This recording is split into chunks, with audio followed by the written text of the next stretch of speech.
Terjemahan Al-Quran Surah nomor 2, Al-Baqarah ayat 260-275. Audio Bahasa Indonesia. Dengarkan supaya dapat rahmat. Dengan nama Allah yang Maha Pengasih lagi Maha Penyayang. 260.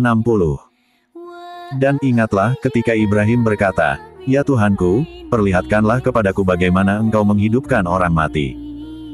Allah berfirman, "Belum percayakah engkau?"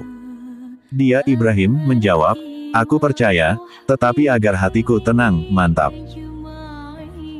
Dia Allah berfirman, "Kalau begitu ambillah 4 ekor burung, lalu cincanglah olehmu kemudian letakkan di atas masing-masing bukit satu bagian, kemudian panggillah mereka, niscaya mereka datang kepadamu dengan segera.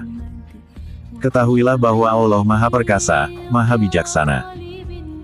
261. Perumpamaan orang yang menginfakkan hartanya di jalan Allah seperti sebutir biji yang menumbuhkan 7 tangkai, pada setiap tangkai ada 100 biji. Allah melipat gandakan bagi siapa yang Dia kehendaki, dan Allah Maha Luas, Maha Mengetahui. 262. Orang yang menginfakkan hartanya di jalan Allah, kemudian tidak mengiringi apa yang dia infakkan itu dengan menyebut-nyebutnya dan menyakiti perasaan penerima, mereka memperoleh pahala di sisi Tuhan mereka. Tidak ada rasa takut pada mereka dan mereka tidak bersedih hati. 263. Perkataan yang baik dan pemberian maaf lebih baik daripada sedekah yang diiringi tindakan yang menyakiti. Allah Maha Kaya, Maha Penyantun. 264.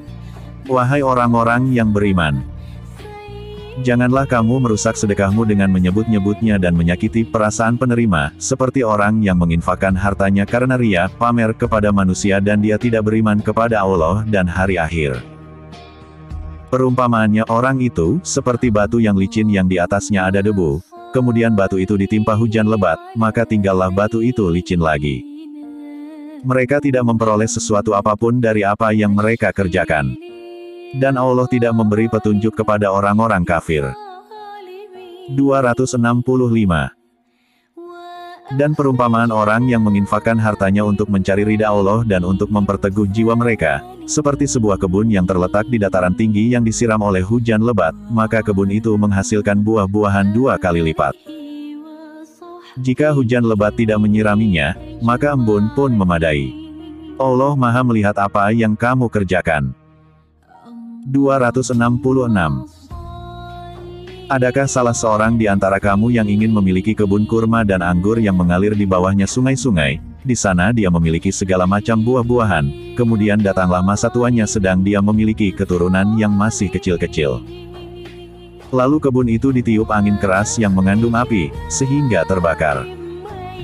Demikianlah Allah menerangkan ayat-ayatnya kepadamu agar kamu memikirkannya. 267. Wahai orang-orang yang beriman, infakkanlah sebagian dari hasil usahamu yang baik-baik dan sebagian dari apa yang kami keluarkan dari bumi untukmu. Janganlah kamu memilih yang buruk untuk kamu keluarkan, padahal kamu sendiri tidak mau mengambilnya melainkan dengan memicingkan mata enggan terhadapnya. Dan ketahuilah bahwa Allah Maha Kaya, Maha Terpuji. 268.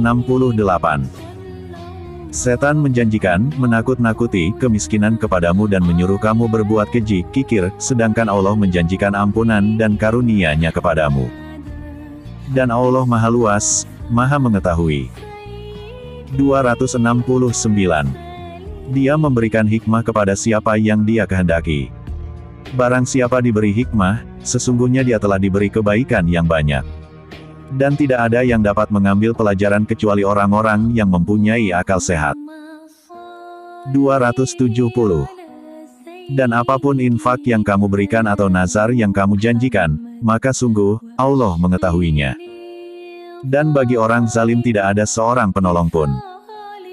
271. Jika kamu menampakkan sedekah-sedekahmu, maka itu baik.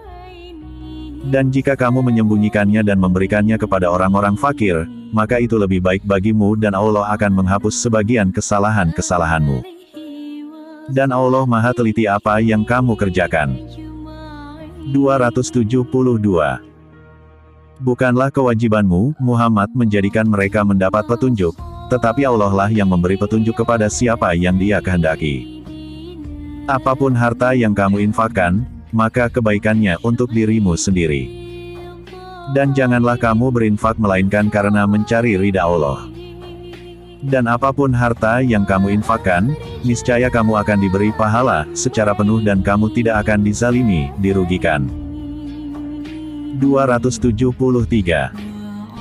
Apa yang kamu infakkan, adalah untuk orang-orang fakir yang terhalang usahanya karena jihad di jalan Allah, sehingga dia yang tidak dapat berusaha di bumi. Orang lain, yang tidak tahu, menyangka bahwa mereka adalah orang-orang kaya karena mereka menjaga diri dari meminta-minta. Engkau, Muhammad, mengenal mereka dari ciri-cirinya, mereka tidak meminta secara paksa kepada orang lain. Apapun harta yang baik yang kamu infakkan, sungguh, Allah Maha mengetahui. 274. Orang-orang yang menginfakkan hartanya malam dan siang hari, secara sembunyi-sembunyi maupun terang-terangan, mereka mendapat pahala di sisi Tuhannya. Tidak ada rasa takut pada mereka dan mereka tidak bersedih hati. 275. Orang-orang yang memakan riba tidak dapat berdiri melainkan seperti berdirinya orang yang kemasukan setan karena gila. Yang demikian itu karena mereka berkata bahwa jual beli sama dengan riba. Padahal Allah telah menghalalkan jual beli dan mengharamkan riba. Barang siapa mendapat peringatan dari Tuhannya, lalu dia berhenti, maka apa yang telah diperolehnya dahulu menjadi miliknya dan urusannya terserah kepada Allah. Barang siapa mengulangi, maka mereka itu penghuni neraka, mereka kekal di dalamnya.